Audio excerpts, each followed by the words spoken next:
Ертеде бір патшаның 3 уәзірі болған екен. Бір күні патша үшеуін шақырып алып, қолдарына бір-бір қаптан ұстатады да, бау-бақшаға барып, піскен жеміс-жидектен толтырып алып келулерін бұйырады. Оларға бұл істі ешкімнің көмегіне сүйенбей, өздері атқаруына әмір етеді. Тосын бұйрыққа таңырқаған уәзірлер патшаның мақсатын түсіне алмаған күйі қаптарын қолтықтап бақшаға қарай беттейді. Бірінші уәзір патшаны разы қылмаққа бекініп, жемістің піскенімен ең жақсысын теріпті. Әрқайсысын мұқият қарап, құрт түспеген жемісті ғана жинауды мақсат тұтыпты. Адалдық танытып, қулықтан бойын аулақ ұстапты. Екінші уәзір патша жеміс-жидекті өзі үшін теріп жатқан жоқ қой. Сол үшін оны тексеріп, әуреленіп жатпайды, деп өзінше топшалапты. Қолына ілінгенді қапқа толтырумен болып, жақсы жаманын айыруға немқұрайлық танытыпты. Үшінші уәзір, патша оны жейді деймісің, деп қабына шөп шаламмен құр жапырақты толтырып алып келіпті.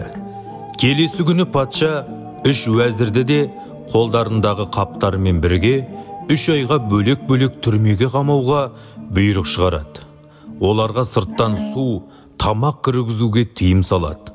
Алғашқы уәзір өзінің терген жемісінің қызығын көріп, 3 айды алаңсыз өткізеді. Екінші уәзір қабын ақтарып, жеуге жарамдысын әзер тауып, қатты қиналады. Үшінші уәзір 1 айға жетпей аштан қатқан екен. Бұл мысалдан түйер ғибаратымыз сол. 3 уәзір зынданға түскен кезде өзі терген қабындағы жемісімен күнелткені сияқты бізді де ертең Алланың алдында барғанда, әрі бұл өмірде де өз қабымызда не бар, соған сай ілтипатқа ие боламыз. Иә, біздер не істеп, не қойып жүргенімізді бастығымыз, атанамыз, туыс-туғанымыз бен досымыз, әріптесіміз көрмеуі мүмкін. Алайда Алладан жасырын ештеңе жоқ.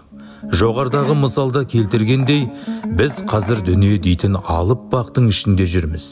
Жақсы амалдар мен жаман әдеттерді таңдап, ой елегінен өткізіп, ішіндегі ең жақсысын теріп алуға толық мүмкіндік берілген. Кешігіп келген өкініш еш пайда бермейді. Сондықтан қабыңыздың ішінде не толтырып жүрсіз, соны бір қарап қойыңыз.